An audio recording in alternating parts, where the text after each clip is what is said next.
Vamos a estudiar el cuerpo eclesial, después vamos a ver acerca de los nombres de la iglesia y su ubicación. La clase número 4 tiene que ver con la autoridad y el gobierno. La número 5 tiene que ver con las etapas de la iglesia. La clase número 6 tiene que ver con nuestra misión. La clase número 7 se trata del funcionamiento de la iglesia. La clase número 8 es una clase muy interesante y quizás es la menos grata de todas, pero es interesante, tiene que ver con la disciplina dentro de la iglesia. La clase número 9 sobre las estrategias para el crecimiento. La clase número 10 el sostenimiento de la iglesia y sus finanzas. La clase número 11 es el trabajo social. Y la clase número 12 la iglesia en la proyección del Espíritu Santo. Así que esas son nuestras 12 semanas y ya estaremos compartiendo acerca de ello. Así que hoy vamos a comenzar con el primer tema, que es edificaré mi iglesia. Y todos pueden ver la presentación. Sí, sí se ve. Ok, muchas gracias. Porque luego estoy hable y hable y hable. Después me dicen, no, es que no se ve la presentación. Bueno, entonces vamos con la clase de hoy. Mateo capítulo 16, versículo 17 y 18. Tenemos que entender que la visión de la iglesia, la visión de Jesús para su iglesia es una visión eterna que se adapta a los propósitos de cada momento de la historia, en cada cultura y en cada congregación. Es una visión que no cambia, se adapta, pero no cambia. Y podríamos decir que la Iglesia de Jesucristo tiene dos propósitos fundamentales. El ser santos, nosotros los que ya estamos dentro de la Iglesia, ser santos o ser hijos de Dios. Jesús no vino para que nosotros formemos líderes, sino hijos de Dios.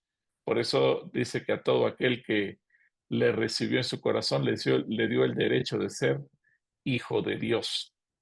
Y cada vez que vemos en el Nuevo Testamento, nos habla acerca de ser hijos. Y un hijo es un discípulo que se va a ir pareciendo a su padre. Pero nuestra función o parte de esa visión como iglesia, ¿qué pasa con la gente que va llegando a la congregación? Aquellos que se van añadiendo, aquellos que se van sumando día a día. Ahora nuestra función consiste en hacer santos. Entonces, por un lado es serlo y por el otro es hacerlos. Y Mateo 16 nos dice que entonces Jesús le dijo: Bienaventurado eres Simón, hijo de Jonás, porque no te lo reveló ningún mortal, sino mi Padre que está en los cielos. Y yo te digo que tú eres Pedro, y sobre esta roca edificaré mi iglesia, y las puertas del Hades no podrán vencerla. Este es un pasaje que yo creo que muchas veces lo hemos leído, lo hemos estudiado, lo hemos analizado. Eh, Pero yo quiero comenzar con una pregunta que se desprende de aquí. Olvidémonos del concepto que hoy en día tenemos de iglesia todos nosotros y quisiera que nos pusiéramos en las sandalias de Simón. ¿Qué habrá escuchado, qué habrá pensado Simón al momento de escuchar la palabra iglesia por primera vez en su vida? Hay que partir del contexto que nunca antes en la historia ningún ser humano, en ninguna cultura, en ningún pueblo, en ningún lenguaje, ni hebreo, ni griego, ni ningún otro, jamás nadie había pronunciado la palabra iglesia. Así que traten ustedes de ubicarse en los zapatos de Simón. ¿Qué habrá pensado él? Abran micrófonos y díganme ustedes, ¿qué creen que habrá pensado? Simplemente no entendió nada. Me gusta tu respuesta, Elías. No entendió nada. ¿Alguien más tiene alguna otra idea? ¿Qué habrá pasado con Simón? Tal vez al decir que sobre él edificaría la iglesia sería una comunidad. Puede ser que haya pensado en una comunidad. Entonces tenemos dos respuestas. Lo que dice Elías, que a lo mejor no entendió nada, o lo que dice Deyanira. Sí, sí fue Deyanira, ¿verdad? Sí, pastor. El pensar, el pensar que en una comunidad. ¿Quién más tiene otra opinión? ¿Qué creen ustedes que habrá pensado Simón? Tal vez estaba desconcertado, como cuando el Señor hablaba de las parábolas y que ellos no entendían y pues querían como que el Señor les explicara, no sé. Buena tu observación, porque y recordemos que Simón era de los que más preguntaba, ¿verdad? Era de los que más regularmente expresaba la duda. Quizás los otros se quedaban callados y ponían cara de inteligentes, como que entendieron todo, aunque en realidad no habían entendido nada. ¿Alguien más? Buenas noches, perdón. Igual que tal vez como con el maná, ¿no? Que decían, ¿qué es esto? Igual esa palabra dijo, pues, ¿qué es eso? Sí, puede ser que haya pensado en eso, como dice Salvador. ¿Alguien más iba a hablar? Yo creo que pues ellos consideraban que ya tenían una iglesia, porque el Señor Jesús le hablaba de hacer una iglesia en sí. Pero recordemos, hermana Margarita, que nunca antes habían escuchado lo que era la iglesia. Quizás No, hoy bueno, nosotros lo entendemos, pero él nunca había escuchado esa palabra. Buenas pero noches. sí, ahora sí que como dijo Elías, pues nadie sabía qué onda, ¿no? Eso sí. ¿Alguien más? Sí, buenas noches. Yo considero que sí se quedó sorprendido realmente a qué se refería, pero incluso yo creo que en ningún momento él pensó que se refiriera en principio a él como la roca, a Pedro mismo como la roca, porque en ese caso él hubiera incluso reaccionado diciendo, pues, qué situación, cómo que yo, qué soy, porque como mencionan todos, ¿no? El Pedro siempre preguntaba y no se quedaba con dudas. Entonces, sí le hubiera preguntado, pues, ¿de qué se trata esto?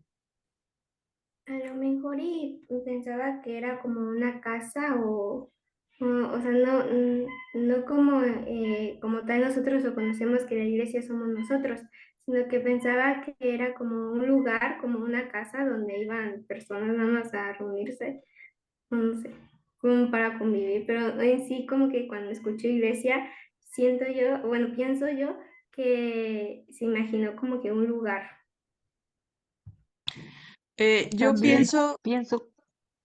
también pienso que él se quedó asombrado cuando Jesucristo le dijo que él iba a ser una roca, iba a edificar su iglesia. Igual y a lo mejor no le preguntó, pero sí se ha de haber quedado asombrado, porque como usted dice, pues nunca había pensado bueno, no se había escuchado la palabra iglesia, todos eran sinagogas. Y Una yo creo que sí eso quedó sí. asombrado.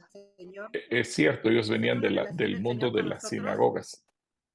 pastor? Yo ¿Perdón? pienso Sí. ¿Sería que tal vez, una relación del Señor con nosotros? Pudiera ser, él pensaba en una relación, sí. Yo pienso que él, al escuchar la palabra edificar, generalmente, bueno, no sé, o sea, yo pensando que te trae a a la mente construir algo, pero tú piensas en el construir algo físico, ¿no? A lo mejor, y como le dijo, sobre esta piedra, a lo mejor se imaginaba, no sé, que ladrillos y que lo que se refería el Señor era como que tal vez construir un templo, ¿no? Un templo para el Señor es lo que yo pienso. Ok, También puedo haber puede ser de pensado. que para ellos palabras que nunca habían oído extrañas. Sí, era una palabra extraña. Ahora, la pastor, siguiente pregunta aquí es, los otros 11, ahora olvidémonos de Simón, los otros 11 también escucharon lo que el Señor dijo. Solamente que a Simón se lo dijo en primera persona y de manera directa.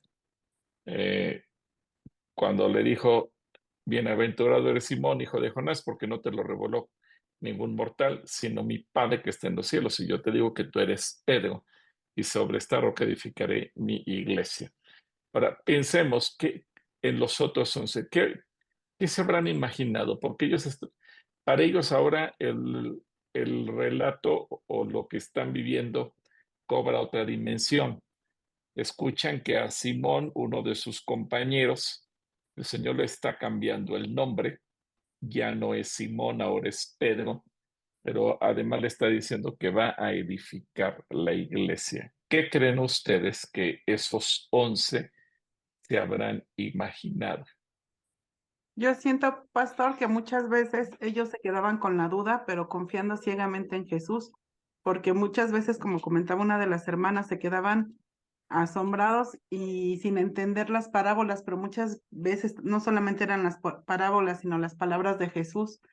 Su mente se les aclaró hasta que llegó el Espíritu Santo. De hecho, cuando Jesús les hablaba de que se iba a ir, ellos pensaban que los iba a dejar y les decía que iba a llegar un consolador, pero ellos no entendían hasta que ya se fue Jesús y que se les fue abierta la mente y recibieron al Espíritu Santo.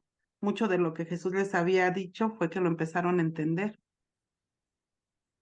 Ok, Buenas buena noches. observación. Buenas noches. Yo pienso que tal vez ellos, al ver que Jesús escogió a Pedro, era como darle pues una responsabilidad a Pedro en ese instante, ¿no? Cuando lo nombra a él como que sobre él iba a edificar la iglesia. Entonces, pues que como ellos eran los 12 que había escogido el Señor, pues tal vez ellos pensaron que Pedro iba a ser como una especie de un líder o de un escogido, ¿no? Efectivamente. Es lo que yo Ok. pienso. ¿Creen que habrán Tentativamente, sentido envidia? yo creo que tentativamente, siendo Pedro el mayor, ellos tenían cierto respeto para con él, ¿no, pastor? Cuando el Señor le cambia el nombre de Simón, porque en el verso 17 de este pasaje le dice Simón y después le dice Pedro, es cuando le cambia el nombre. Y yo creo que o al menos a mí me pasa, cuando nos explican algo, cuando nos están exponiendo algo y hay términos que no conocemos, los primeros que ubicamos tratamos de enfocar hacia allá la conversación. Entonces, quizá no tanto como envidia, más bien como ese respeto por decir él es el mayor, a él lo escogió el Señor y él será el que ministre probablemente a los demás, ¿no? Por ser menores. ¿Tú crees que hayan pensado así? Tentativamente, por las edades, pastor.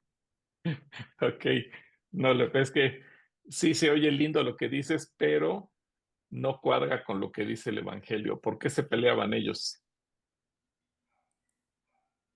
Pastor, yo creo que sí sintieron envidia y yo creo que los judíos aprendían mucho preguntando. Entonces yo creo que al tener una palabra que no conocen, seguramente le preguntaron a Jesús, ¿a qué te refieres con esto? Sí, yo pienso que, digo, lo que dice Diego es muy, se oye lindo, se oye espiritual, pero en el Evangelio nos dice que se peleaban continuamente. ¿Por qué se peleaban? Por el primer lugar. Por el primer Por lugar. querer ser el primer lugar. Que cada quien se quería sentir el más importante. Y acuérdense que llegó a tal grado el pleito que dos de ellos involucraron a la mamá para que a la mamá la que saliera el quite y sus hijos ocupaban el primer lugar. Ahora, olvidémonos de los 11 y olvidémonos de Simón. Y la pregunta sería para nosotros. ¿Y nosotros qué pensamos? ¿Qué piensas tú? ¿Qué pensamos cada uno de nosotros cuando escuchamos la palabra iglesia? ¿Qué viene a nuestra mente? ¿Qué viene a nuestro corazón? ¿Qué se nos ocurre que pueda ser la iglesia? Ya con lo que hemos conocido de la palabra, el tiempo que tenemos congregándonos, de conocer las Escrituras, pero seguramente en algún momento llegamos a escuchar la palabra iglesia y teníamos conceptos muy distorsionados de lo que es la iglesia. Y ahora ya conociendo la palabra, habiendo La leído la iglesia Biblia, Nosotros por lo somos la menos una iglesia, vez ¿no, completa pastor? en tu vida. Nosotros somos la Nosotros iglesia. somos la iglesia. Cada uno de nosotros Ok, formamos el cuerpo de Cristo y la iglesia. ok, muy bien, gracias Marcela. Angélica, ¿ibas a decir algo? Que todos formamos el cuerpo de Cristo y la iglesia, somos parte todos de la iglesia. Aunque seamos de distinta congregación, yo creo que todos somos un solo cuerpo y una sola iglesia, aunque se escuchen diferentes denominaciones. Ok, Bueno, de acuerdo a la ok, enseñanza que nos han dado. Sí, yo muy también bien. estoy de acuerdo con eso. Cuando se refería el Señor a que sobre esta piedra edificaré mi iglesia, yo creo que cada uno de nosotros somos como una piedrita que va constituyendo todo eso. Bueno, ajá, parte de la iglesia, del cuerpo de Cristo. Ok, muchas gracias. Yolanda también tiene su mano levantada. Yo creo que, bueno, cuando se iglesia es un lugar donde vamos y nos reunimos todos los que hemos reconocido al Señor como Salvador para bendecir y exaltar su nombre, escuchar su palabra. Bueno, a mí, ahora que la conozco, yo creo que ese es el fin de que seamos una iglesia. Ok, muchas gracias. Tenemos a Hilda y Elías. Buenas noches, hermano Gilberto. Bueno, aquí en el diccionario lo busqué y dice Congregación de los Fieles Cristianos en virtud del bautismo. Uno de los propósitos de Jesús era que también la gente antes de que se formara la iglesia también se bautizara.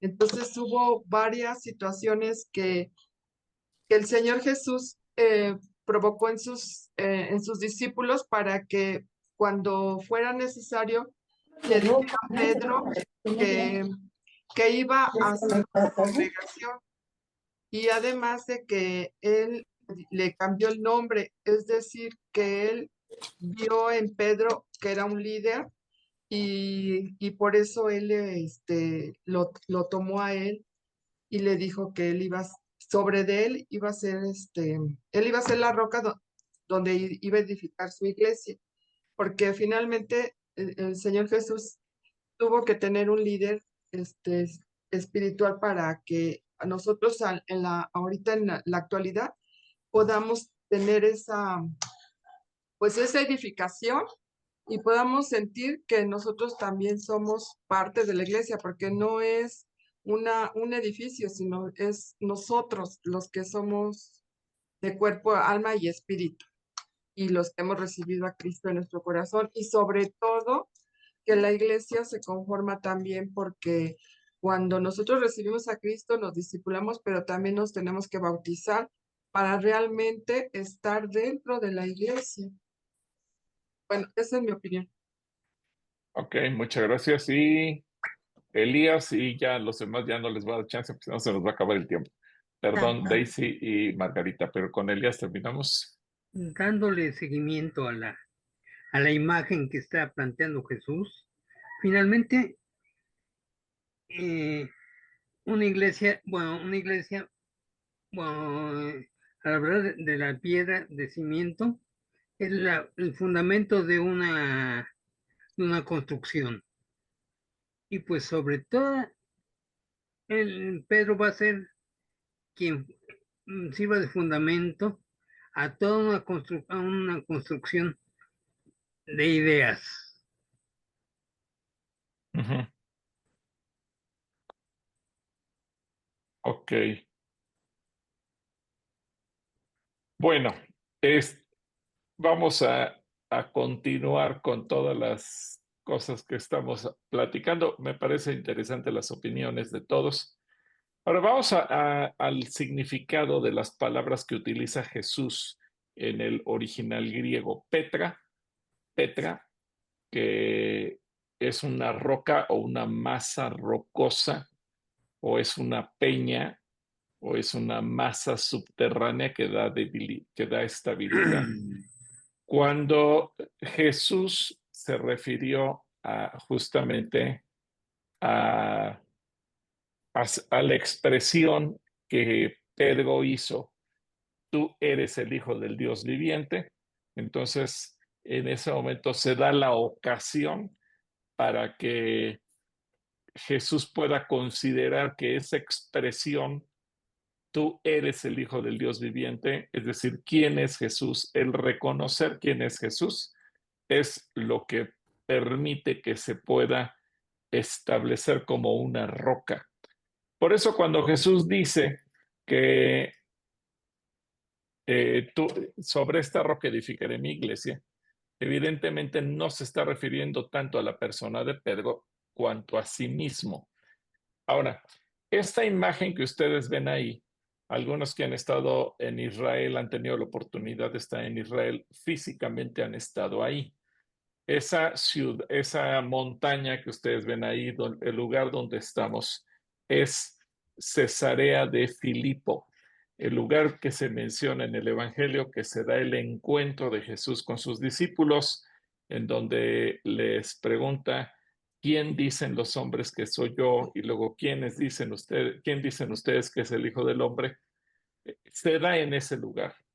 Obviamente no estaba con las piedras ahí en el piso o en el pavimento, quiten esas banquitas de madera y el bote de basura que se ve allí en medio. Eso no existía. Pero el resto del lugar es el mismo. Una roca, literalmente, esa montaña que ustedes ven al fondo es una roca inmensa. Y uno admira aquí el método de Jesús para dar una enseñanza. Él les va a hablar de quién es la roca sobre la que se va a edificar la iglesia, pero Jesús lo lleva justamente en esta roca, al pie de esta roca. Ahora, quiero que pongan atención porque aquí en el centro, donde estoy señalando con el mouse, si alcanzan a ver todos el mouse, aquí en el centro hay una cavidad, que se menciona justamente por parte de Jesús.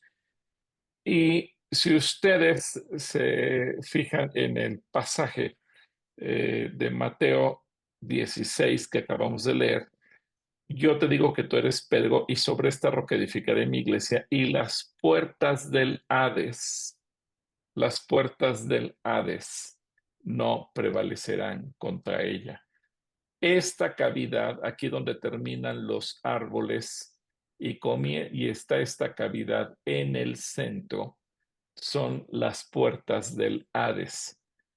Así se conocía en tiempos de Jesús, porque ahí se adoraba a un dios pagano, el dios Banias, de donde se deriva el nombre del el dios Paneas o el dios Pan, el dios del pánico, y donde se creía que entrar a este altar o a esta cavidad, esta gruta, era cruzar la puerta del Hades o la puerta del infierno. De hecho, aquí hay grabados algunos elementos religiosos, nada que ver con el cristianismo, son elementos paganos, pero finalmente son religiosos. Y quiere decir, fíjense la figura tan hermosa que utiliza Jesús. Los lleva a una roca inmensa donde los para enfrente de esa roca. De esta roca, quiero que noten algo, están haciendo agua. Así que Jesús se señala a sí mismo como la roca sobre la cual se va a edificar la iglesia, una roca de la que surgen ríos de agua viva. Qué interesante figura de Jesús por todos lados. Él es la roca, de él fluyen ríos de agua viva y las puertas del infierno no prevalecerán contra ella. Quiero que piensen algo. Cuando Jesús dice las rocas del infierno no prevalecerán contra ella, no se está refiriendo a que el infierno o el diablo nos quiera agarrar a portazos, sino que cuando nosotros vayamos a conquistar el mundo espiritual, vayamos a conquistar el mundo, la gente que no conoce a Cristo, evidentemente muchas veces nos vamos a encontrar frente a las puertas mismas del infierno. Pero no vamos a temer, porque no importa quién esté detrás de algún lugar, estas puertas no van a resistir el poder del evangelio, el poder de la iglesia. Por eso Jesús dijo a sus discípulos: esperen a que venga sobre ustedes el poder del Espíritu Santo. Así que alguien podría pensar, ¿por qué Jesús los llevó a un lugar? Fíjense cómo pensamos los cristianos. ¿Por qué Jesús habrá llevado a sus discípulos a hablarles de la iglesia enfrente de un altar pagano? Bueno, porque justamente está dando esta referencia. Claro, primero Jesús preguntó a sus discípulos: ¿quién dicen ustedes que es el Hijo del Hombre? Cuando Pedro tuvo la revelación de decir: tú eres el Hijo de Dios, el Cristo, cuando Simón pudo tener ese entendimiento, esa revelación y lo pudo expresar, es entonces que el Señor le dice: bienaventurado eres, y sobre esta roca edificaré mi iglesia, es decir, sobre Cristo. Todo aquel que, al igual que Simón, reconozca a Cristo Jesús como el Señor de su vida. Todo aquel que reconozca a Cristo Jesús como el Hijo de Dios. Todo aquel que reconozca a Cristo Jesús como el Hijo del Dios viviente. Todo aquel que reconozca a Cristo Jesús como el que vino a perdonar nuestros pecados, a redimir nuestra alma.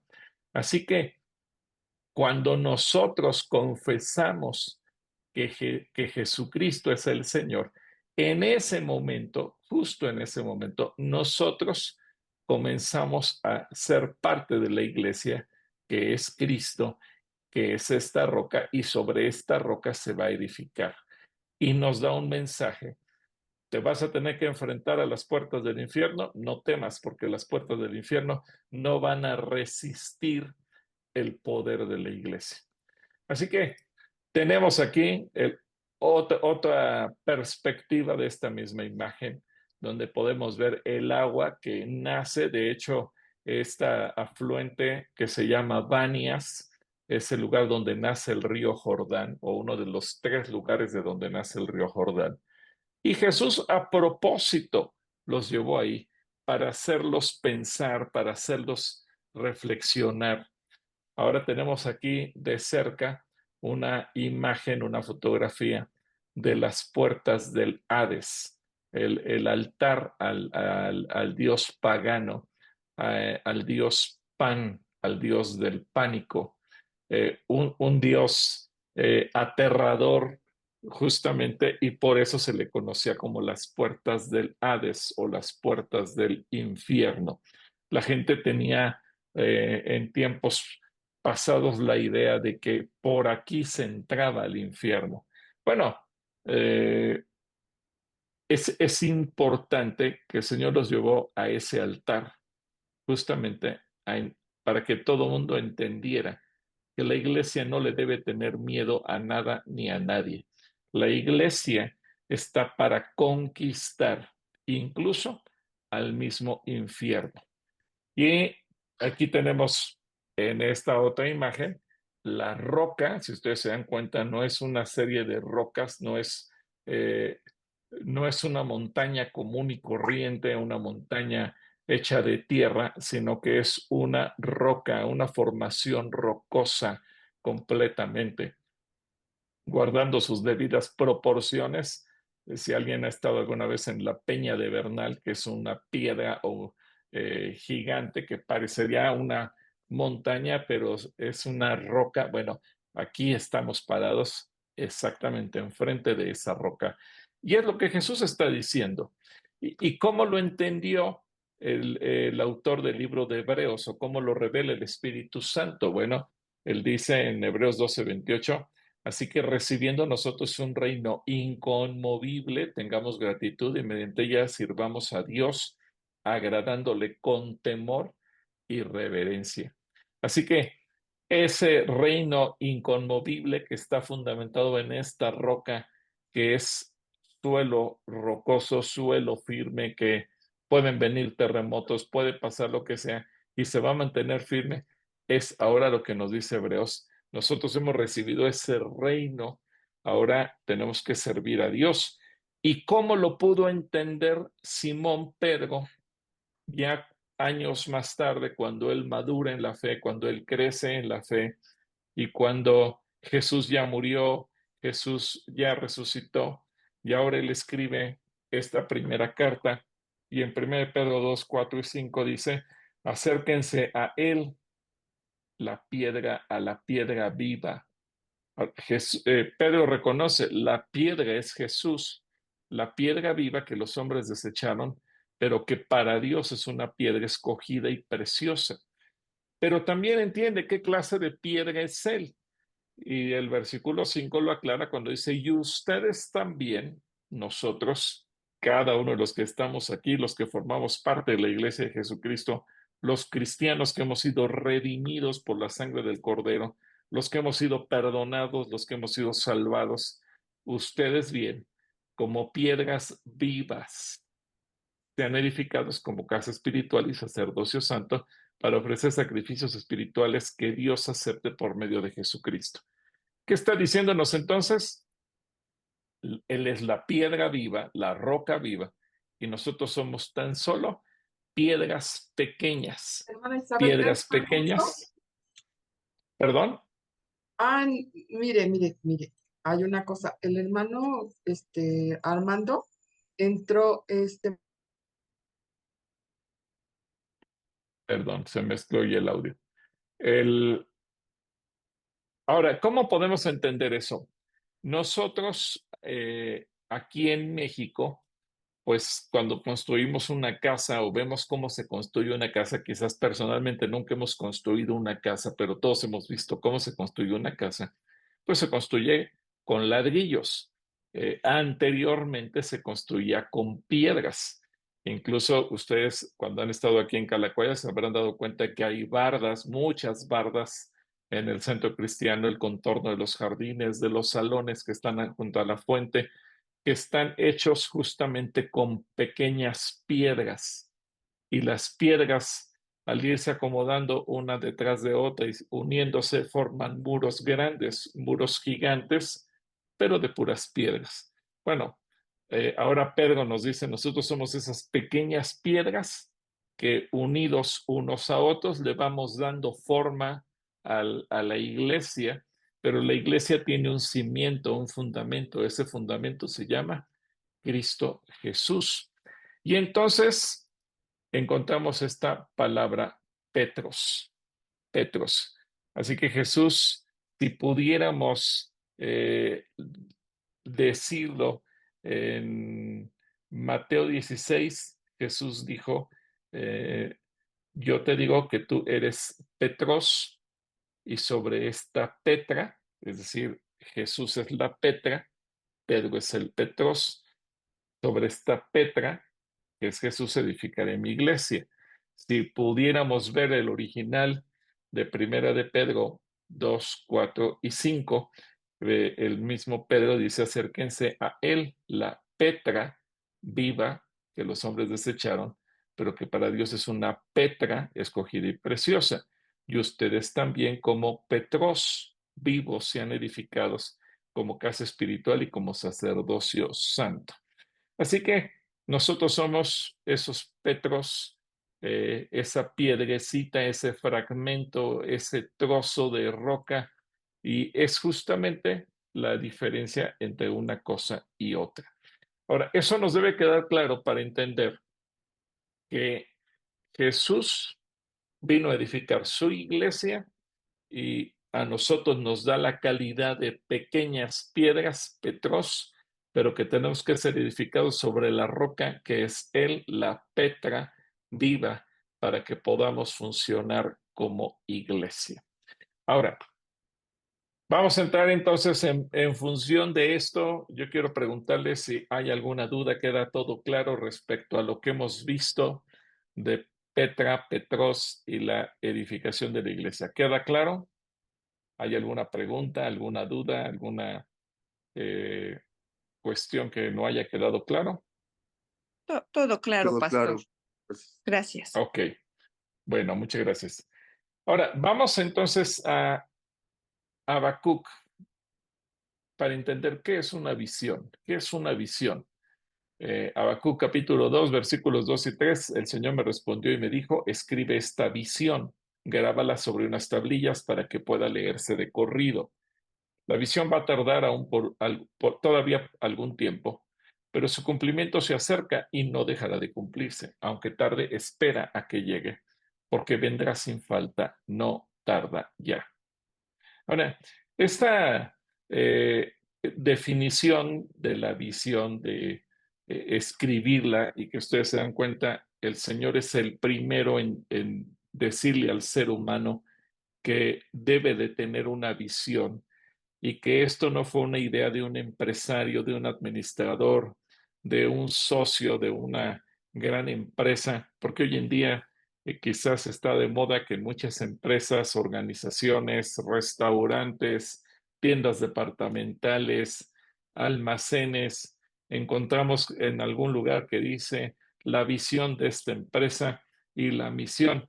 Está bien, pero el primero al que se le ocurrió eso es al Señor. Por eso dice, escribe la visión, escribe esta visión. Es decir, el Señor nos dice, la visión se va a tardar un tiempo, pero se va a estar cumpliendo, el cumplimiento se acerca, no dejará de cumplirse. Y luego parece un juego de palabras, ¿verdad? Aunque se tarde, espera a que llegue, porque sin duda vendrá sin falta, no tarda ya. Es decir, yo creo que cada época de la iglesia, en cada época de la historia, a los cristianos, no importa si vivieron en el primer siglo o en el quinto o en el décimo o en el siglo XIX, en el 20 o en el 21, a cada uno de nosotros nos ha tocado vivir algo de esa visión de la iglesia. Nos ha tocado ver el mover del Espíritu Santo, nos ha tocado ver milagros, prodigios, señales, nos ha tocado ver avivamientos, nos ha tocado ver situaciones hermosas. Por eso el Señor dice, aunque se tarde, no importa cuánto tiempo, el Señor va a cumplir con esa visión. Ahora, ¿cuál es la visión de Jesús? Él nos dice que debemos de tener la visión y ahora Jesús, vamos a ver que en el Evangelio nos relata, antes de irse, Él deja establecida la visión. ¿Cuál es su visión para la iglesia? ¿Cuál es la visión de Jesús? Mateo 28, 19 y 20. Ahora Él dice, por tanto, vayan y hagan discípulos en todas las naciones y bautícenlos en el nombre del Padre y del Hijo y del Espíritu Santo. Enséñeles a cumplir todas las cosas que les he mandado, y yo estaré con ustedes todos los días hasta el fin del mundo. Una visión tiene los siguientes elementos. ¿Qué quiere Dios que hagamos? ¿Cómo lo debemos hacer? ¿Cuándo lo debemos hacer? ¿Dónde lo vamos a realizar? ¿Y para qué lo vamos a realizar? Así que en todos estos pasajes que vamos a leer, tanto en Mateo como los subsiguientes, vamos a encontrar que se responde a esta pregunta. A ver, abran micrófonos y díganme ustedes, ¿qué quiere Dios que hagamos? ¿Qué quiere Jesús que hagamos? Es su iglesia, por lo tanto su visión es clara. Él nos dicta la visión. No vamos a abrir una iglesia para hacer nuestra visión. ¿Qué quiere Jesús que hagamos? ¿Quién abre el micrófono? Daisy. Quiere decir que nosotros como iglesia, que somos parte del cuerpo de Cristo, debemos o tenemos el deber de compartir su palabra, de compartir su mensaje para que su mensaje pueda llegar a muchas personas y a muchos lugares, porque hay lugares en donde es muy difícil que llegue un pastor o que haya una iglesia o una congregación. Entonces yo Ok. pienso es lo Bien. que Jesús quiere, ¿no? De nosotros.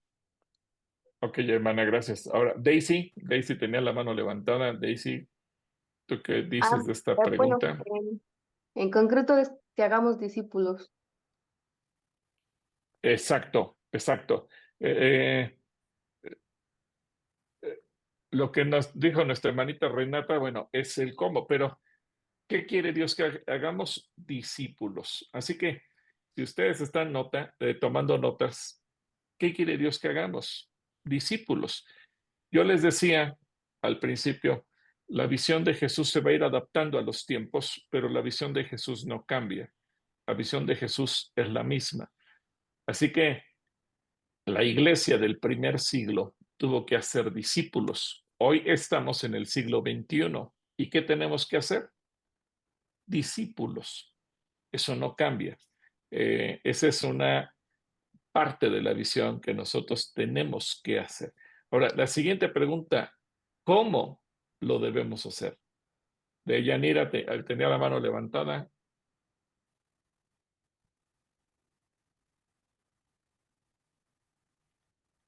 ¿O quién quiere decirme cómo vamos a ser los discípulos? ¿Cómo?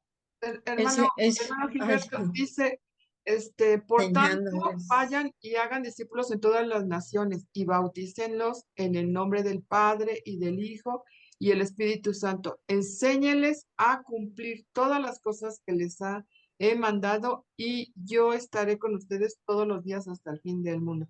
O sea que este versículo, pues aquí nos está dando la clave, que no nada más hacer discípulos, porque muchas veces la gente se queda como salva, pero tiene que ir más allá. Nosotros tenemos que invitarlos a que se bauticen y sobre todo que ese discipulado, pues en donde se les enseñe a cumplir todas las cosas que Dios nos ha mandado a cada uno de nosotros. Es el cómo. Ok, ahora díganme en palabras propias. A ver, Mario Gabriel, dime. Hola, ese soy yo.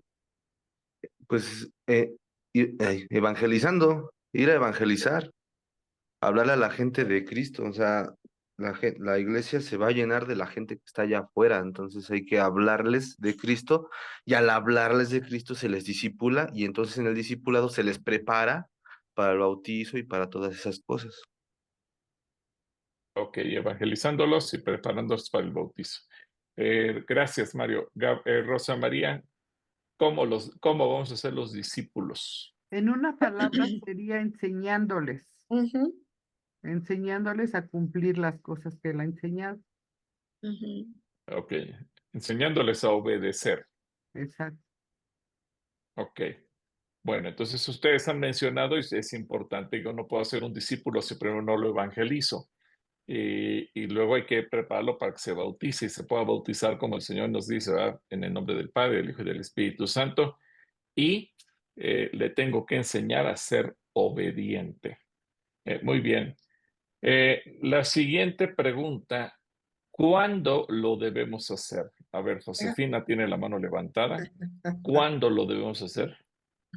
La pregunta que hizo hace un momento, también pienso que cuando le compartimos la palabra a alguien, cuando le decimos, pues creo que también enseñarles las escrituras, ¿no? Primero, porque hay muchas personas que no saben, porque vienen de una religión y unos les habla de la palabra y ellos se quedan así como pensando, ¿por qué no entienden? Porque todavía no entienden cuando uno les explica lo que hizo Jesucristo por amor a nosotros. Muchas personas no lo entienden, como que se quedan pues así como pensando. Entonces poco a poco, cuando uno les evangeliza, irles también enseñando las escrituras. Eso es lo Ok, que... pero enseñar las escrituras no se puede limitar ahí. Ay, ¿Enseñarles a qué con las escrituras? pues que conozcan a Jesucristo, que conozcan el amor de No, Jesucristo. más que eso, más que eso. ¿Qué pide Jesús? Vuelve a leer el versículo, Josefina. ¿Enseñándoles a qué? A que se bauticen a través pues, del Espíritu Santo, a que Pero en las escrituras, tú mencionaste las escrituras. ¿Qué les tenemos que enseñar de las escrituras? Ahí lo dice. Obedecer todas las cosas. Enseñándole, bueno, haciendo todos los discípulos y Sí, pero bautizando ¿cómo vamos a enseñar a los discípulos? ¿Qué les tenemos que enseñar a los discípulos? que, Quiero Jesu- que te quede claro. que Jesucristo es el Señor, que Él es el Salvador. Más que eso. De las cosas que nos ha mandado a hacer, seguir sus mandamientos. Les tenemos que enseñar a obedecer. La gente no se puede quedar solamente con conocer las escrituras, sino que la gente tiene que obedecer. Bueno, ok, gracias. ¿Sí queda claro eso? Sí. Sí. Es decir, sí es importante que conozca a la gente a Jesús, sí es importante, pero de nada sirve que la gente conozca que Jesús es el Señor si no lo obedece. Ok, siguiente pregunta. ¿Cuándo lo debemos hacer? ¿Cuándo? Ya. Todo momento. Ahí dice, respóndanme con el versículo. ¿Cómo lo entienden? ¿Cuándo lo tenemos que hacer? A ver, Todos los días. Siempre. todos los días. Todos los días. Dice poco por tres. Bueno, poco por tres tuvo la respuesta correcta. Jesús dice, y por eso no les he movido la pantalla para que vean, todos los días. Es decir, eso incluye sábados, domingos, días festivos, entre semana, si voy a trabajar, si estoy en mi casa, si estoy con mis vecinos, si estoy en la calle, si voy de vacaciones, si estoy de compras. Todos los días es un buen momento para ser discípulos. Entonces, ¿cuándo lo vamos a hacer? Y fíjense, esta es parte de la visión. ¿Qué tenemos que hacer? Discípulos. ¿Cómo los vamos a hacer? Bueno, quizás el proceso más largo. Hay que evangelizarlos, hay que bautizarlos, pero hay que enseñarles a obedecer. ¿Cuándo? Todos los días. Ahora, siguiente pregunta, ¿dónde lo tenemos que hacer? En cualquier momento. ¿Dónde? ¿Dónde? Donde quiera, hasta el fin del mundo. En todas las naciones. En todas las naciones. En donde todas estemos, las pastor, naciones. donde nos Sí, encontremos, lo tenemos que hacer. donde nos encontremos. Si vamos tácitamente al Evangelio de Mateo, ahí dice en todas las naciones. Lo podemos interpretar, como usted bien dice, en donde estemos. ¿Y para qué lo vamos a hacer? Aquí hay que entender el para qué. ¿Para qué vamos a ser discípulos? ¿Para qué los vamos a hacer? ¿Qué ganamos con hacer discípulos de Jesús? ¿Qué gana Jesús cuando nosotros hacemos discípulos para Él? Pues nosotros nada, más bien es las personas que lo conocen son las que ganan el amor al Señor y conocer al Señor dando su palabra. ¿Y qué más van a ganar? Todos ganamos algo. ¿Qué ganamos? La vida eterna. La vida eterna, exactamente. Pero no irnos solos, ¿verdad? O sea, ya me perdonó a mí, ya me voy. Si los demás se van al infierno, no me importa. No, ahora hay que ayudar a que más personas Finalmente, vayan a la vida eterna. ¿Sí, Elias? estamos ganando ladrillos para armar esa iglesia. Exacto, ladrillos para que la iglesia sea más grande. Entre más ladrillos, la edificación va a ser más grande y va a ser más, digamos que la iglesia será más numerosa. El sacrificio de Jesús, si lo vemos así, el sacrificio de Jesús habrá valido la pena para más personas, no solamente para unos cuantos, sino que su sacrificio dará fruto en más y más personas. Ahora, Entonces, estos son los elementos.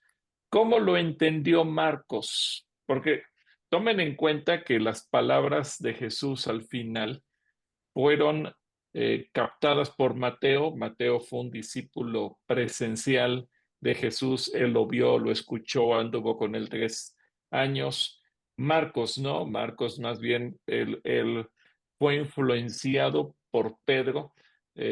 Marcos no estuvo tan cerca de Jesús, sí lo llegó a ver físicamente, pero Marcos no era parte del grupo de los 12. Sin embargo, Marcos también, en el momento en que escribe el Evangelio, él también capta esta esencia. Quizás usa palabras diferentes, pero ¿qué fue lo que dijo, lo que dejó escrito Marcos? Bueno, Marcos dice: vayan por todo el mundo y prediquen el Evangelio a toda criatura. El que crea y sea bautizado se salvará, pero el que no crea será condenado. Y estas señales acompañarán a los que creen. En mi nombre expulsarán demonios, hablarán nuevas lenguas, tomarán en sus manos serpientes, y si beben algo venenoso no les hará daño. Además, pondrán sus manos sobre los enfermos y estos sanarán.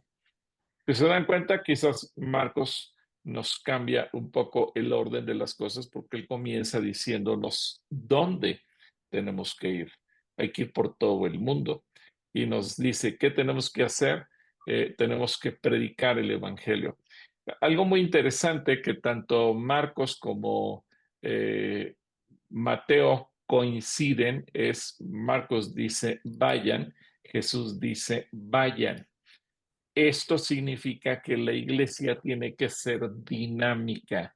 Por eso es que Jesús los llevó a la puerta misma del infierno, porque tenemos que entender que la iglesia tiene que ir afuera, tiene que ir a predicar.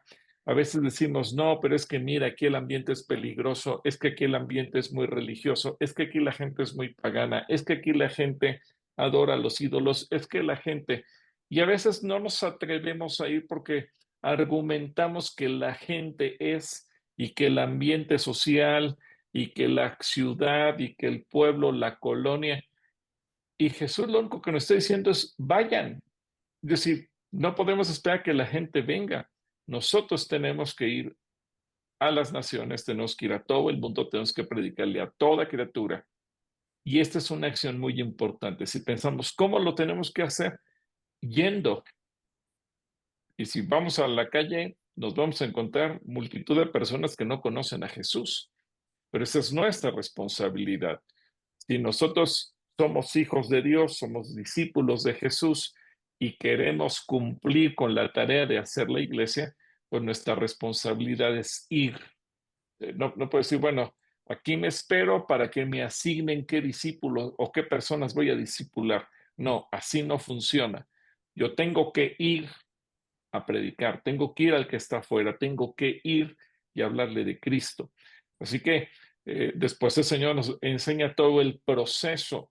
Fíjense, en ese proceso de discipulado, vamos, le predicamos a una persona que no sabe nada de Jesús, ni de Dios, ni de la Biblia, como usted lo mencionó hace rato, pero ¿qué tenemos que lograr con él? Lo que dice el versículo 16, que el que crea y sea bautizado se salvará. Y luego, ¿qué señales van a seguir a esa persona? Y esto es parte del discipulado. No se trata solo de hacer creyentes que sí, ya creí en Dios y se acabó.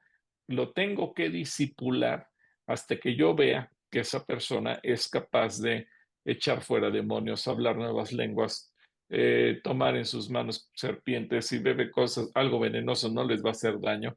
Y si pone sus manos sobre los enfermos, ellos van a sanar. En pocas palabras. Y por eso les puse la imagen de las puertas del infierno a donde Jesús llevó a sus discípulos. Que no nos dé miedo pararnos frente a lo que sea para hablar de Jesús. Que no le tengamos miedo a nada. Y si para la época de Jesús la gente que se paraba enfrente de este altar se moría de miedo, de terror, que sea, ¿cómo se te ocurre venir a hablar de quién eres tú a las puertas del Hades? Ahora Jesús nos está diciendo, tú te tienes que atrever a incluso tomar en tus manos serpientes, y la serpiente en este caso viene a ser el simbolismo más claro del diablo. Incluso tomar veneno, incluso poner las manos sobre los enfermos, incluso echar fuera demonios. Es decir, muchas veces nos sabemos de memoria el versículo de Josué, capítulo 1, de esfuérzate y sé valiente. Bueno, ir y predicar el evangelio requiere valentía, porque no, esa es nuestra tarea, es nuestra responsabilidad. Lucas, ahora vamos con Lucas. ¿Cómo lo ve Lucas? Capítulo 24, versículo 45 al 49. Entonces les abrió el entendimiento para que pudieran comprender las escrituras. Fíjense qué interesante, porque Jesús dice que nosotros, parte de nuestra tarea como discipulado es enseñarle a la gente a obedecer las escrituras. Pero ¿cómo le vamos a enseñar a la gente a obedecer las escrituras? Primero, el Espíritu Santo tiene que abrir nuestro propio entendimiento para que nosotros comprendamos las escrituras. Si no las comprendemos, no vamos a poder ayudar a nadie. Versículo 46, y les dijo, así está escrito, y así era necesario que el Cristo padeciera y resucitara de los muertos el tercer día, y que en su nombre se predicara el arrepentimiento. Ahora, Lucas se va a otros detalles dentro del proceso de discipulado. Ya entendimos de Marcos, hay que predicar el evangelio. Pero ahora Lucas se va más a fondo. No basta con creer que Jesús es Dios. Ahora es necesario, ¿qué cosa es necesario según Lucas? ¿Qué cosa es necesario? ¿Quién me lo dice? Sobre todo de los que no han hablado. A ver. Dice predicar del arrepentimiento. Ahí dice. Y el perdón de pecados. Arrepentimiento. Ok, muchas gracias. El arrepentimiento. Es decir, el hecho de que la gente le dé la vuelta al pecado, el hecho de que la gente se sienta mal por su pecado y decida vivir sin pecado. Y es entonces cuando nuestra vida cambia y queremos ahora caminar en la santidad. Ya no queremos caminar como caminábamos antes, ya no queremos vivir como vivíamos antes.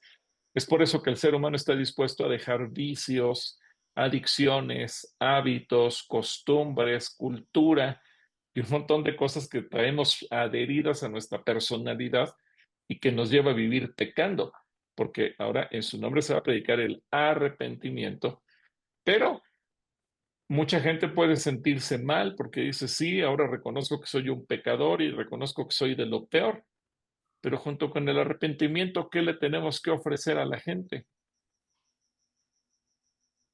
¿Quién me dice? El perdón. Junto con el perdón de pecados.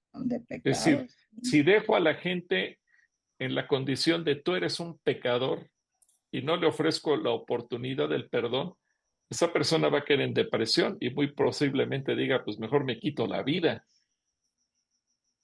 Y el punto es, sí, por un lado hay que mostrar, soy pecador, no me merezco ir al cielo, soy pecador, por eso tengo que tener un cambio en mi vida y eso es el arrepentimiento. Pero ¿cuál es la salida? El perdón de pecados. Lucas también recoge la misma idea en todas las naciones, comenzando por Jerusalén. Ahora, alguien hace rato dijo, en el lugar donde estamos. Lucas así lo comprende y así marca la estrategia, comenzando por Jerusalén, el lugar donde estamos, donde vivimos. Esa es nuestra casa, nuestra familia, nuestra Jerusalén, el lugar más cercano. De hecho, de esto ustedes son testigos. Yo voy a enviar sobre ustedes la promesa de mi Padre, pero ustedes quédense en la ciudad de Jerusalén hasta que desde lo alto sean investidos de poder. Interesante que ahora Lucas, cuando nos da la estrategia, nos da una clave que es sumamente importante y que vamos a estar mencionando continuamente a lo largo de este curso. Esperen al Espíritu Santo. Es decir, Él nos manda ir y predicar en el poder del Espíritu Santo. Por eso, y esto cobra sentido cuando entendemos lo que Jesús dice, expulsar demonios, hablar lenguas, tomar en las manos serpientes, beber algo venenoso que no nos haga daño, poner las manos sobre los enfermos y que sanen. No va a depender de nosotros, sino del Espíritu Santo. Por eso Lucas hace énfasis, quédense hasta que sean investidos de poder. Creo que esto es fundamental poderlo entender, el poder de Dios. Y es parte de nuestra tarea. Ahora fíjense cómo se va armando la visión de la iglesia. Jesús, la roca sobre la cual se va a edificar, nosotros las piedras pequeñas que vamos siendo parte del edificio que es la iglesia, pero humanamente no nos podemos conformar a que yo quiero con buenas intenciones ir y hablarle a otro de Jesús, sino que ahora yo tengo que ir y hacerlo, pero lleno del poder de Dios. Y si no soy lleno del poder de Dios, pues no voy a poder llegar muy lejos, no voy a poder hacer gran cosa, no voy a poder ser útil en el reino de Dios. Por eso Él nos dice, quédense hasta que sean investidos de poder. El propio Lucas, él escribe el libro de los Hechos y ahí lo escribe de esta manera. Son las mismas palabras de Jesús finales de Lucas 24, pero ahora en Hechos 1:8, cuando comienza el libro dice, pero cuando venga sobre ustedes el Espíritu Santo, ahora nos está dando una clave. ¿Cuándo comenzar? No es cuando a mí se me ocurre, no es una planeación estratégica que donde a mí se me ocurrió lo voy a hacer. Ahora dice, cuando venga sobre ustedes el Espíritu Santo recibirán poder y serán testigos y ahora ya nos marca una estrategia. Hace rato preguntamos dónde y dijimos en todas las naciones. Ok, eso se oye bonito y a lo mejor más de uno dice, pues a mí me gustaría irme a Suiza y predicar el Evangelio en Suiza, o me gustaría irme a París y al pie de la Torre Eiffel, o me gustaría irme a Escocia, o me gustaría irme a donde se les ocurra. Pero ¿qué dice Jesús? ¿O qué dice ahora en Hechos 1:8, según las palabras que recoge Lucas? Jerusalén, Judea, Samaria y hasta lo último de la tierra. Es decir, el Señor va dibujando círculos concéntricos. Lo más cercano, Jerusalén, Judea, nuestros vecinos, Samaria, que representa nuestros adversarios, la gente que no nos cae bien. A lo mejor yo digo, no, la gente que me cae gorda, a esa no le predico, prefiero ir con los chinos o con los morenitos de Etiopía. No, el Señor dice, si no puedes predicarle a la gente que te cae mal, esos que te caen gordos, que son tus vecinos y la gente con la que no te llevas bien en tu ciudad, en tu casa, pues no vas a poder ir a predicar otra cultura. Y finalmente, cuando ya dominamos eso, hasta lo último de la tierra. Así que vean cómo cada uno de los discípulos logró captar perfectamente. Ahora, ¿qué dijo Juan al respecto? Porque ya vimos lo que dijo Mateo, discípulo presencial de Jesús, Marcos, que fue discipulado por Pedro, Lucas, que fue discipulado por Pablo, tampoco fue un discípulo directo de Jesús, él fue, digamos, segunda generación de discípulos, por cuanto él fue discipulado por Pablo. Pero regresamos con Juan. Juan, otro discípulo directo de Jesús, uno de los 12. Juan incluso se precia de ser el discípulo, ¿cómo se decía él? ¿El discípulo qué? Amado. Amado, el discípulo amado. Ahora, ¿qué fue lo que él entendió? Juan 21 del 15 al 17. Cuando hubieron comido. Ahora, esto que es muy interesante porque fíjense la revelación que tiene Juan. Estas palabras no se las dijo Jesús a Juan, pero Juan tuvo la sensibilidad de captarlas y escribirlas. Cuando hubieron comido, Jesús dijo a Simón Pedro, Simón, hijo de Jonás, ¿me amas más que estos? Le respondió, sí, Señor, tú sabes que te amo. ¿Y qué le dijo Jesús? Apacienta mis corderos. Volvió a decirle la segunda vez, Simón, hijo de Jonás, ¿me amas? Pedro le respondió, sí, Señor, tú sabes que te amo. Le dijo, pastorea mis ovejas. Le dijo la tercera vez, Simón, hijo de Jonás, ¿me amas? Pedro se entristeció de que le dijese la tercera vez, ¿me amas? Y le respondió, Señor, tú lo sabes todo, tú sabes que te amo. Jesús le dijo, apacienta mis ovejas. Ahora, quiero que entendamos una cuestión muy sencilla. Apacentar una oveja significa discipular. Si pudiéramos sustituir la palabra apacienta, cuando Jesús le preguntó a Simón, ¿me amas? Y Pedro le respondió, sí, Señor, tú sabes que te amo. El Señor le dijo, disipula mis corderos. Le volvió a preguntar la segunda vez, hijo de Jonás, ¿me amas? Y le dijo, sí, Señor, tú sabes que te amo. Jesús le dijo, disipula mis ovejas. Y la tercera vez, Simón, hijo de Jonás, ¿me amas? Y Pedro se entristeció de que le dijese la tercera vez, ¿me amas? Y le respondió, Señor, tú lo sabes todo, tú sabes que te amo. Y la conclusión de Jesús es, disipula mis ovejas.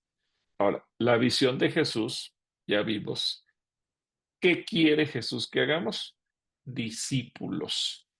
Y qué interesante que Juan ahora entiende este mensaje y nos lo transmite a nosotros.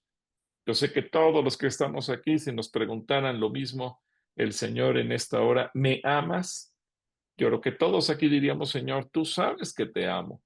Y a lo mejor asociamos amar a Dios con que yo me posto en adoración, yo vengo a todas las reuniones, a las desmañanadas de oración, a los eventos de oración, me conecto a amanecer con Dios, me gusta alabar a Dios, todo el día escucho alabanzas, estoy leyendo la Biblia y quiero ser un adorador en espíritu y en verdad. Y todo está muy lindo y es necesario. Pero ¿qué es lo que Jesús nos pide como prueba de que le amamos? ¿Quién me lo quiere Obediencia. decir? Más Obediencia, que pastor. obediencia. Más que obediencia. Discipular. Discipular. Discipular a otras personas. Discipular a otras personas. Ahora, no les voy a decir que me contesten ahorita. La pregunta que yo les haría, ¿a cuántas personas está discipulando cada uno de ustedes? Y entonces eso nos lleva a una confrontación. Señor, según yo te amo, pero según la forma en que tú mides el amor que yo te tengo, no es cuántas horas yo te adoro, sino cuánta gente yo discipulo. Ahora, esto no significa que no voy a ser un adorador, porque el Señor dice que Él anda buscando adoradores en espíritu y en verdad.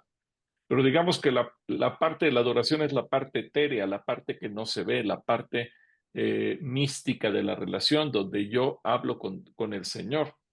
Pero la parte práctica, en donde yo le demuestro al Señor que lo amo, es discipulando a sus corderos. Ahora, déjenme plantárselos de esta manera. Imagínense que ustedes son padres de un bebé. Muchos de ustedes aquí ya fueron papás. Mis hijos ya son todos adultos. Pero todos los que somos padres tuvimos un día la bendición de tener un bebé en nuestros brazos, nuestros hijos cuando estaban chiquitos. Cuando el Señor dice, disipula mis corderos, es como referirse, disipula a mis bebés, los bebés espirituales. Imagínate que un papá o una mamá, al hablar de papá hablo indistintamente de varón o mujer, papá, mamá, tiene un bebé y alguien llega y le dice, oye, yo te amo a ti mucho, eres mi mejor amigo, mi mejor amiga, eres mi hermana del alma, eres lo que sea. Y tú tienes necesidad tal vez de entrar al baño, tienes necesidad de hacer algo urgente y no puedes en ese momento tener a tu bebé en tus brazos. Y tú se lo encargas a esa persona. ¿Qué sentirías si esa persona se descuida de tu bebé? Lo deja caer. ¿Qué pensarías tú? ¿Pensarías que esa persona realmente te ama? Yo creo que no. Yo creo que cualquier papá, cualquier mamá alguien que le pueda garantizar el amor a sus hijos es lo más grande. Déjenme platicarles una situación que sucede cuando nosotros entrevistamos a una pareja que quiere adoptar un niño en Casa Asistencia. Yo les mando a hacer una tarea que es una tarea un tanto complicada. Y yo les digo, miren, quienes tenemos hijos biológicos, damos por hecho que nuestros padres o nuestros suegros, nuestros hermanos y nuestros cuñados aman a nuestros hijos por el simple hecho de que son sus nietos o son sus sobrinos. Pero tal vez nunca se los hemos preguntado. Damos por hecho que si nos morimos el mismo día y el mismo momento por un accidente, el papá y la mamá, nuestros padres o nuestros suegros o nuestros hermanos, nuestros cuñados, alguien se quedará con nuestros hijos y que los va a amar como los amamos nosotros. No sé ustedes que están aquí en el grupo, pero tal vez nunca hemos preguntado eso. Damos por hecho, suponemos, decimos, bueno, pues si mis padres me aman a mí, yo creo que aman a mis hijos. Y si mis hermanos me aman a mí, yo creo que aman a mis hijos. Y yo les pregunto, la tarea que les dejo a la gente que quiere adoptar es, mira, nosotros vamos a adoptar un niño o una niña, para nosotros va a ser nuestro hijo. Y yo les pido que vayan con sus padres y les pregunten, para ti, ¿quién va a ser? ¿Va a ser tu nieto? ¿Va a ser tu nieta? ¿Los vas a amar como abuelo? ¿O vas a tener distinción entre tus nietos biológicos y tus nietos adoptados? Ir con sus hermanos y hacerles la misma pregunta. Para mí va a ser mi hijo, mi hija. Para ti, ¿qué va a ser mi hijo? Porque desgraciadamente, y esto es una realidad, muchas de las parejas cuando les entrevisto la siguiente ocasión y les pregunto cómo les fue con esa tarea, me dicen, hermano, me decepcioné de mi familia, porque me dijeron felicidades, te admiro, o los admiramos, qué bueno que haya gente como ustedes, valientes, que se atreven a adoptar un niño, pero si a ustedes les llega a pasar, ese niño no es nada mío. Yo no puedo asumir esa responsabilidad. Entonces nos damos cuenta que hay un tanto una hipocresía. Sí, somos hermanos, o sí eres mi hijo o eres mi hija. Te admiro por la decisión que vas a tomar, pero de ahí a que lo considere mi nieto, de ahí a que lo considere mi sobrino, hay un mundo de diferencia. Y creo que guardando sus debidas proporciones, así somos con la iglesia. Señor, estoy dispuesto a hacer lo que me pidas. Estoy dispuesto a gozarme en la alabanza, a postrarme en la adoración, pero no me pidas que discipule a alguien. Eso no. No es mío, no va conmigo, no va con mi personalidad. Yo no quiero hacer discípulos. Pero cuando Jesús plantea esta pregunta, ¿me amas? Fíjense cómo 3 ocasiones el Señor lleva al punto de decir, si no estás dispuesto a discipular, a pastorear a la gente por la que yo morí, si no estás dispuesto a hacer nada por la gente por la que yo derramé mi sangre, si no estás dispuesto a hacer nada por la gente que me costó la vida, entonces tú no me amas. Porque para Jesús cada discípulo lo vale todo. Ahora, nosotros que somos los discípulos en turno, a los que nos tocó vivir en esta época, en este momento, ahora nosotros tenemos la tarea de demostrarle al Señor que lo amamos y por lo tanto tenemos que estar dispuestos a ser discípulos. Y siendo honestos, en la iglesia la tarea que más trabajo nos cuesta es pensar en el discipulado. Si decimos, vamos a tener un tiempo de adoración, pues va a haber una tarea de que haya 500, 1000 personas. Vamos a tener un evento para formar discípulos. Eso es muy aburrido. A lo mejor nos quedamos con 3, 4. Y no hemos alcanzado a entender que la visión de Jesús, y esto que voy a decir se oye, a lo mejor se va a oír feo, y no quiero que se malinterpreta, pero cuando el Señor dijo, edificaré mi iglesia, Él no nos enseñó o no nos dijo que teníamos que hacer reuniones de alabanza y de adoración. Son necesarias, sí, pero no son nuestro objetivo.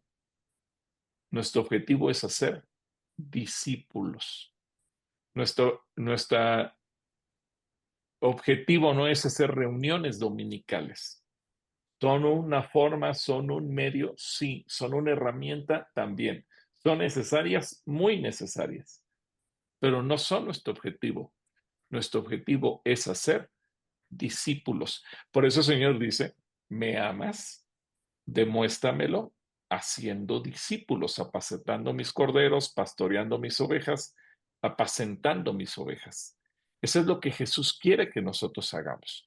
Ahora, ese es el punto que tenemos que entender. Jesús es la Petra, la roca, esa masa rocosa sobre la cual se va a generar todo.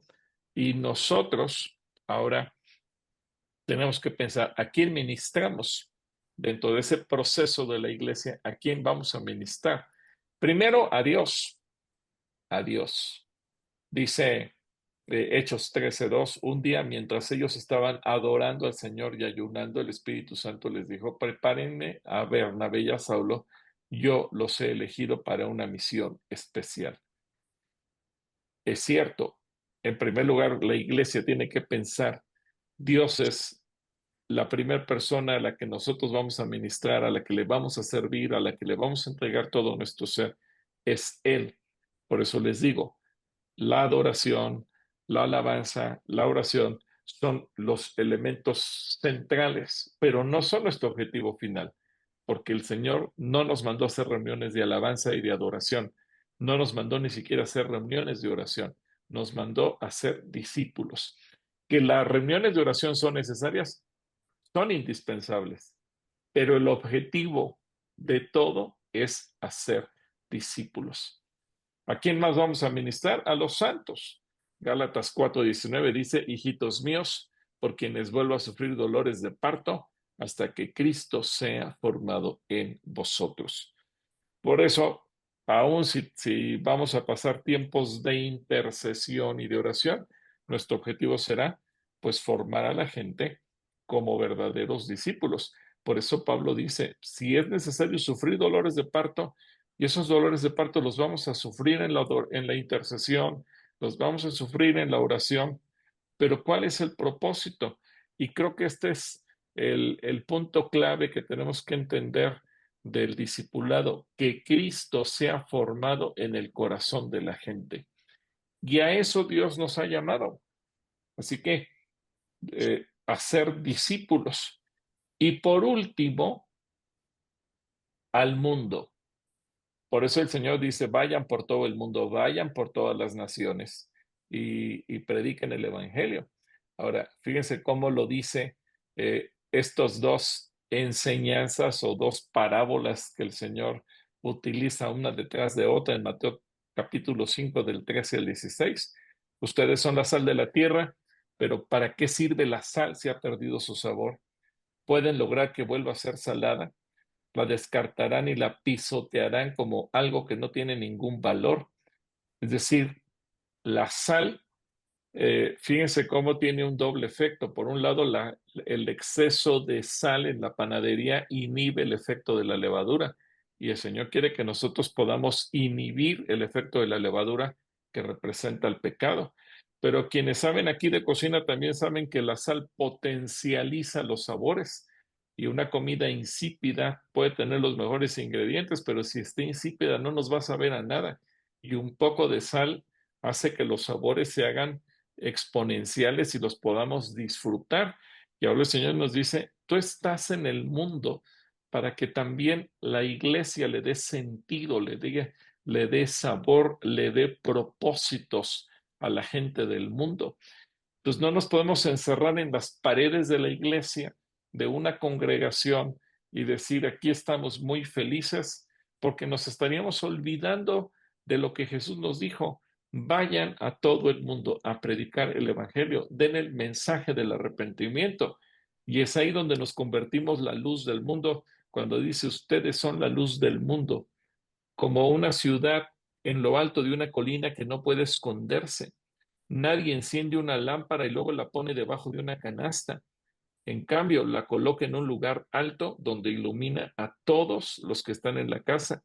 De la misma manera, dejen que sus buenas acciones brillen a la vista de todos para que todos alaben a su Padre Celestial.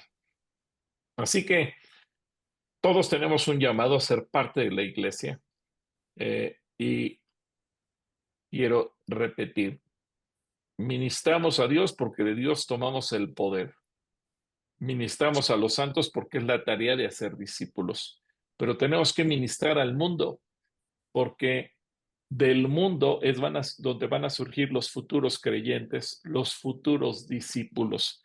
Y por eso es que tenemos el mensaje del arrepentimiento. Así que yo sé que cada uno de nosotros tenemos una tarea, tenemos una responsabilidad.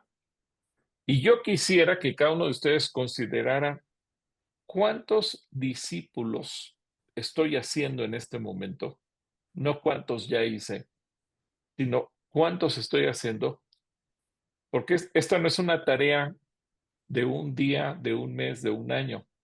A lo mejor alguien puede decir, bueno, hace 20 años cuando yo me convertí, hice un discípulo, ya cumplí con mi cuota. No, porque vemos que Jesús dice, hagan discípulos y que Él nos manda a hacerlo todos los días. Es decir, no es una tarea para un año, no es una tarea para un mes, no es una tarea para un trimestre, no es una tarea para una época o para una temporada. Es una tarea para todos los días. Y a lo mejor cuando ya formé un discípulo y digo, este ya está sirviendo al Señor, este ya está intercediendo, este ya está sanando enfermos, este ya está echando fuera demonios, ya me doy por bien servido. Qué bueno que ya se logró con la tarea, pero ahora tengo que ir por más, tengo que ir a discipular a otros, tengo que ir a buscar nuevas personas a las que tengo que llevar al arrepentimiento, a la salvación, al perdón de pecados, al bautismo y a toda la formación como hijo de Dios para que sea una persona obediente. Así que antes de darles espacio para preguntas, les quiero dejar estas tareas.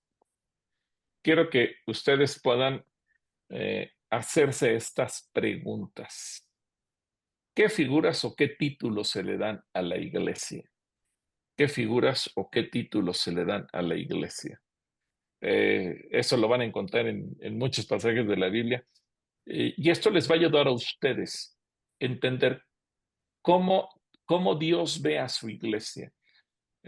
Así como los nombres de Dios son muchos, y a veces vemos a Dios como el proveedor, a veces lo vemos como nuestro escudo, a veces lo vemos como nuestro protector, a veces lo vemos como nuestro sanador, y tiene un nombre o una manifestación de un nombre en cada momento de nuestra vida.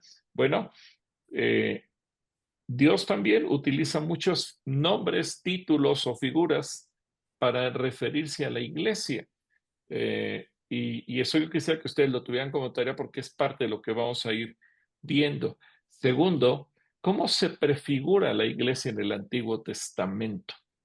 La iglesia, es cierto, la palabra iglesia es un vocablo que Jesús inventa en el griego para referirse a su pueblo, a los santos, a sus discípulos, a sus hijos, pero la idea de la iglesia está prefigurada en el Antiguo Testamento y la pregunta es, ¿cómo se prefigura? Tercer pregunta, ¿cómo se ayuda en la edificación? A ver, el Señor Jesús dice, sobre esta roca edificaré mi iglesia. Cada uno de nosotros somos un Petros, una piedra pequeña. Me gusta mucho ver las paredes hechas con piedras, como las que tenemos aquí en Calacuaya, porque nos habla de la creatividad de los albañiles y que lo mismo pueden usar piedras muy grandes que piedras muy chiquitas, pero cuando ves la pared de piedra se ve hermosa y se ve algo que ya no distingas cuál es la piedra chiquita y cuál es la piedra grande. Se ve simplemente algo uniforme, bonito, estético. Y las haciendas antiguas, esos edificios así tenían justamente, o así eran construidos. Ahora, No importa si nosotros somos varones, mujeres, jóvenes, viejos, si nos sentimos muy grandes o muy chiquitos, si tenemos muchos dones o no los tenemos, todos somos piedras. Ahora, lo más importante, Jesús no me desecha por ser una piedra pequeña. Al contrario, dice que su poder se perfecciona en nuestra debilidad. Así que la pregunta es, ¿cómo puedo yo ayudar en la edificación de la iglesia? ¿Cómo se ayuda en la edificación? Ya vimos lo que Jesús espera, ir a ser discípulos. Ahora, puede ser muy simple la respuesta y decir, pues haciendo discípulos. Sí, pero yo quiero que tú me digas cómo los piensas hacer. De tal manera que antes que termine este curso, tú te pongas manos a la obra. Y que no por el miedo de hacer discípulos digas, mejor ya no voy a venir a este curso. No, porque lo que se trata es que tú entiendas qué es la iglesia. Si no entendemos qué es la iglesia y simplemente abandonamos nuestra tarea, pues nunca vamos a terminar de ser hijos de Dios. Y la cuarta tarea es cuáles son los elementos esenciales para la edificación de la iglesia. ¿Cuáles son esos elementos? Y el Señor nos provee de ellos. Así que tenemos tarea. Quito la presentación. Y ahora yo les quiero preguntar a ustedes si tienen algún comentario, alguna dinámica, alguna pregunta que quieran hacer, algo. La próxima semana seguramente vamos a tener de dinámica que les voy a poner, dividiendo los grupos en pequeños grupos, mejor dicho. Pero ahorita yo quiero saber si hay alguna pregunta, algún comentario, alguna duda